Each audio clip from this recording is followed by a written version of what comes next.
Hello my friends, Josh Macin here from the Detox Dudes. I want to talk about anxiety and panic attacks. I really think it's an important subject for the public to understand, or for anybody, especially for people who haven't been through it, and if you have been through it, just to give you some support and share with you my story. I'm Josh Macin, and I went through 3.5 years of debilitating panic and anxiety, just unbelievably intense anxiety and panic attacks pretty much daily, really hourly, honestly. And I've made a full recovery. I can't even remember the last time I got a panic attack, and I've done it naturally, you know, without drugs, without pharmaceuticals, and in fact I feel more centered than I've ever been in my entire life. So let's just go into what a panic attack is, right? I guess the first thing is, you know, for those of you who have never been through one, a panic attack is basically when you lose all sense of reality. There's some type of, now there's many ways of explaining it, right? A neuroscientist would have a biochemical way of explaining it and saying this neuron is misfiring, and the dopamine and the serotonin, and that's just one very, very basic, simple way of explaining it. And even after 3.5 years of debilitating illness, my explanation is still going to be so limited in terms of what's actually happening, right? What's actually happening is some divine mystery that even 50 years from now will still be a mystery. So I can only make my educated speculation on what is happening, and I'll do that right now, but just know that it's not the full truth. I don't really believe anybody has the full truth. But what a panic attack is when, or just what's happening, right, in my opinion, is, well, first let's get into what is a panic attack, okay? And what's happening, and to explain it to people who have never been through it, okay? Basically, imagine every single thought that you have starting to really turn to a dark place, and the thoughts increase in speed, okay? They increase in intensity, and they flip to a really dark place. It's always thoughts about your impending doom, or your impending death, or some type of thing that's about to happen to you. Sometimes it's incomprehensible thoughts. You can't even explain what you're thinking about, but you know it's not pleasant. Sometimes it can be where you lose your own inner voice, and all of a sudden all these other inner voices come into play, these inner tormenting sort of voices. Other times you can just feel, and this can also be part of all of the other experiences, is that you just feel like you can't breathe anymore. Like you're having trouble catching your breath, and you're nervous about something. Sometimes you don't even know what you're nervous about, and you're just ruminating on this story, on this thought, and it gets so out of control that you literally feel like a child, like a lost child, like your parents just abandoned you in a theme park, and you don't know anybody, and you're 2 years old. And that's like the only way I could explain it. And you know, when I started getting panic attacks when I was 23, I was a grown man. I was a fucking Brazilian Jiu-Jitsu world champion. Like, I had fought with some of the toughest dudes on the planet. And, you know, I did all of these things that one would consider to be tough. And panic attacks made me feel like I was a baby. Like I had total no control over my life and my body and my being, and that I was going to die. So it has there's no place to say man up or breathe through it, or don't be a pussy. Sorry for my profanity. You know, like what happens in a panic attack, it doesn't matter how tough you are, or what gender you are, or how big you are. It doesn't matter. None of that matters. Everything goes out the window, and it turns the toughest of men into the smallest of children. So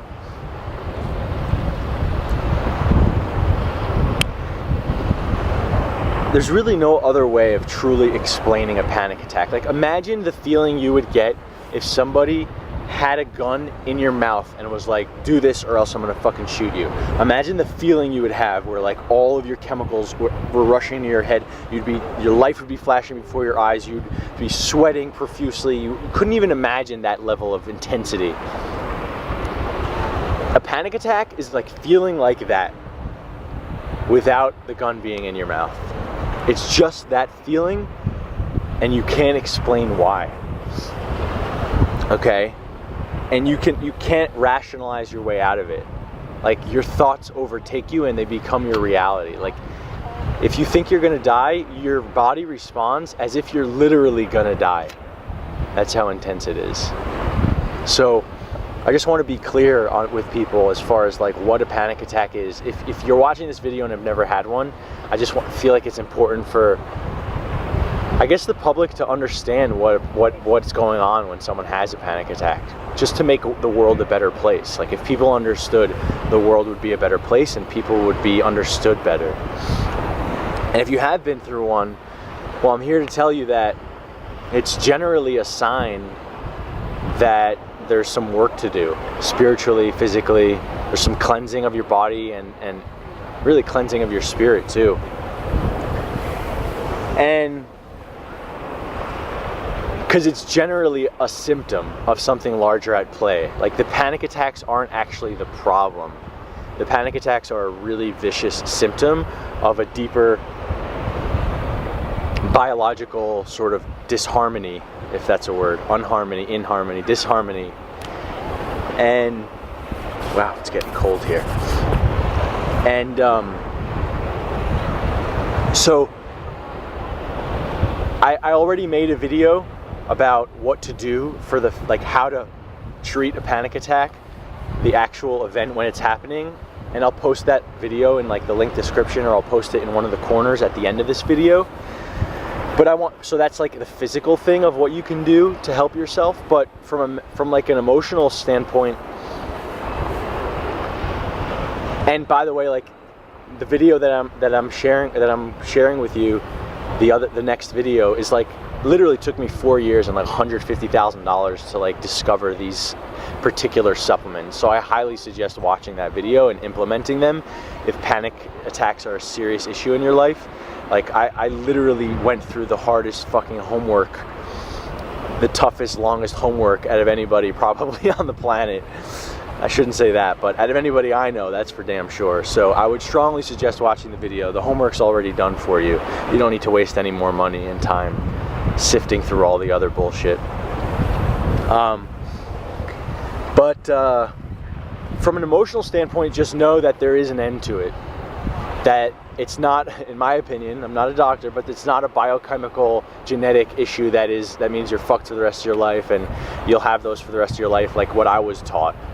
And I refused to believe that, and it became true. So I will say that whatever you believe, you will prove yourself right. If you believe that you're doomed for life with panic attacks, then I'm sorry, you'll be right. If you believe you can escape the realm of hungry ghosts, you will be free one day. So, emotionally, just to support you, like, I'm telling you, there is an end to this that dark road, you know, that really dark road of panic and anxiety. There is an end, and it requires really a lot of work on many fronts. Detoxification of the body, for sure, is a huge integral part. Detoxification of your mind and limiting belief systems are huge. And really, a lot of people who have panic attacks, in my opinion, are super energetically sensitive, and they don't even know it yet. Like, when I was getting panic attacks on a regular basis, a lot of it had to do with the fact that I wasn't aware of how many people affect me and how my boundaries were so wrong. Like, I didn't have any boundaries, so anybody I talked to would come into my being. Like, I just let anybody in. I didn't have any protection. And and that's what a lot of the reason, not the only thing, but that was a big reason on why I was getting panic attacks. And that detox doesn't fix that. You still have to work on yourself and work on the way you speak to the people and the way you relate to the world and the way you protect yourself in social interactions. and the way you deal with people, you know, like a lot of people sort of just like always want to please others, and that's a recipe for panic attacks. Like you'll do it for a certain amount of time, and then you had enough, your body will have had enough, constantly pleasing others and not giving to yourself, and then that could be a recipe for like a breakdown or a panic attack. I believe heavy metals are hugely responsible for majority of people's panic attacks. Things like mercury and aluminum, I think, are hugely responsible for panic attacks. It's like it literally short circuits the brain. And where do you get heavy metal toxicity? Well, from things like vaccinations and sushi and amalgam fillings and pretty much everywhere, honestly. Seafood and hundreds of more sources that I'm not even going to go into. But there's another piece of panic attacks which I may lose a lot of viewers and I may lose some subscribers here, and that's okay, because I'm going to start going deep into like spiritual concepts at some point. I was thinking about, maybe you guys can help me out here. I was thinking about making another YouTube channel for like really deep spiritual concepts. But then I would really be splitting this up into 2 channels for no reason, because I think that it's all one. So I guess my question is like, can you handle deeper spirituality, or have I gone too far, you know? Or can you handle more? Because there's more, and there's more intensity that lives inside of me that I don't actually bring to the camera. More truths that I've discovered along my way that, simply put, I don't know if the common public is ready for. I guess I have a fear of losing people, or people thinking that I'm fucking crazy, but the truth is actually crazy. So anyway, the last thing I want to say on panic attacks is that there's a huge spiritual component to panic attacks. And I'm getting really cold here. I just jumped in, I was in the ocean for 20 minutes and the wind is blowing strong here, so I'm super cold. I'm gonna finish up here. The spiritual component, and I'm only gonna touch on it because it's deeper. There's another level to it. Maybe one day in the future I'll talk about, but the spiritual component is that we have these things called Samskaras, which are wounds that we carry throughout many lifetimes, okay? And if you don't believe in this past life thing, I've seen enough. I have so many fucking stories in my arsenal that prove it to myself. But check out Ian Stevenson's work. If you're a science type guy and you want to really go deep into a psychiatrist from University of Virginia, the head psychiatrist at University of Virginia has been conducting studies on children and children who remember their past lives, and the studies are phenomenal.